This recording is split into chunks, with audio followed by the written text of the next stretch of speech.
adventure, danger, romance. Hold up. Wait a minute. How's it going, everybody? It's your guy Schway here, and today we are going to be trying Indiana Jones and the Great Circle.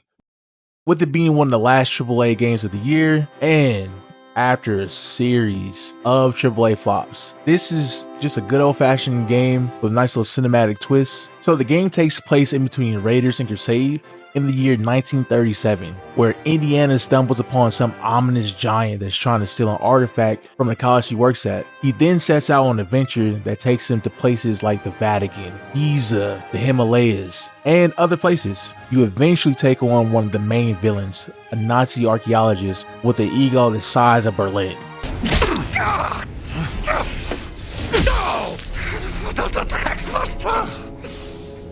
And along the way, you meet an array of characters, both old and new. The game does a really good job including each character into the story very seamlessly. Characters have their own story arcs, and companionship doesn't really feel too forced. Another good thing about this is you really get to see Indy's intellectual prowess. You get to really see how he delves into all the knowledge of different artifacts, different history, and because of that, you can really get lost in this story. Visually, the game looks great. All the footage you're seeing right now is recorded on Xbox Series X. There were some exceptions of character lighting flaws and weird glitches, but other than that, there were well-directed cinematic cutscenes, and the musical compositions were incredible. I will say too, Troy Baker does a phenomenal job voice acting Indy. You really get that Harrison Ford feel, and his performance isn't really forced. When it comes to the gameplay aspect of this, it's pretty straightforward. You explore, loot, collect, solve puzzles, and you can sneak around and beat up bad guys. The stealth aspect is pretty simple. You can crouch and hide behind objects or disappear in the shadows. And if you want to use objects to distract enemies, you can. And you can sneak up behind them and do pretty cinematic like takedowns. It kind of reminds me of Hitman, where you can use random objects lying around like a hammer or a guitar to really improvise your combat strategy. And in the case stealth doesn't work out and you get found out, you got your hand-to-hand combat, and it's really fun. At your disposal, you got fast jabs, charge hits, counter attacks. You can push enemies into each other. It's total chaos. It may take a second to get used to, but once you have everything all down, it's a breeze. It's really cool to see the battle damage an enemy takes, and it's really satisfying seeing a ragdoll to the ground once you can that good old two-piece in a biscuit.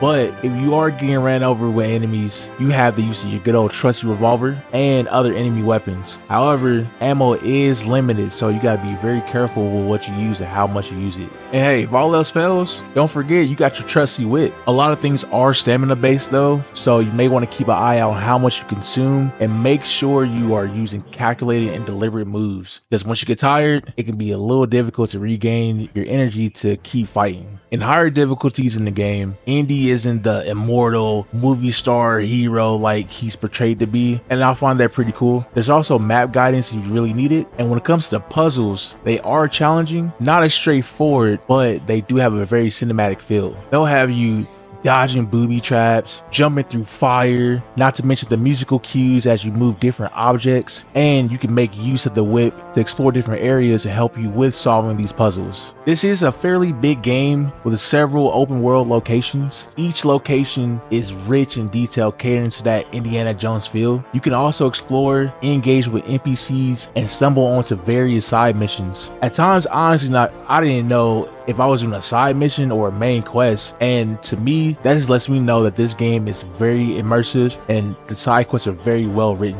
Even as you're doing the side quests, it kind of all adds up with the main story, so everything coincides very seamlessly. I honestly found myself just wanting to explore and just get caught up in the adventure. When it comes to progression, it's a very simple system for Indy. You have these books that you find along the way in your adventure, and these books are necessary for better gameplay experience with leveling up Indy. Adventure points help also level up Indy, though you have the books that unlocks certain attributes, and the adventure points help you boost those attributes. You obtain these adventure points throughout the game with just doing side stuff and honestly throughout your exploration. Also, you can buy books from the money that you find along the way as you're hitting those dungeons. When it comes to doing the main quests of this game or the main story, there's not a lot in between, so there's not a lot of fillers, there's not a lot of just randomness that you have to deal with. It's just the right amount for a semi-open world experience. I will say the combat can be a bit repetitive, especially when you're dealing with just lines of people trying to come at you. Sometimes the game can feel a little bit clunky as well, and when it comes to the enemy AI, it can honestly be a lot better. During stealth, they can't really hear or see well, and it can be really easy to manipulate them, but if everyone's alerted, they just beeline to you throwing haymakers, and honestly it can make the encounter feel all over the place and not as fun, especially if you're in a room and you have 30 guys coming your way and all you need to do is shoot them down as they're running to you. Where's the fun in that? It does get a little better when you're facing an enemy with firearms. They do tend to go into cover, and they closer distance they'll use melee, and that switches things up, makes things a little bit more dangerous, which is a good touch. The companions though, I do like the companions in the game. Again, they do have pretty much like their own personality, their own story, but companions can be irritating. Sometimes they're like in your, actually know it, not sometimes, most of the times they're literally standing in your way, whether it's a doorway, stairs, a puzzle you're trying to solve, they're just there. Peering deep into your soul.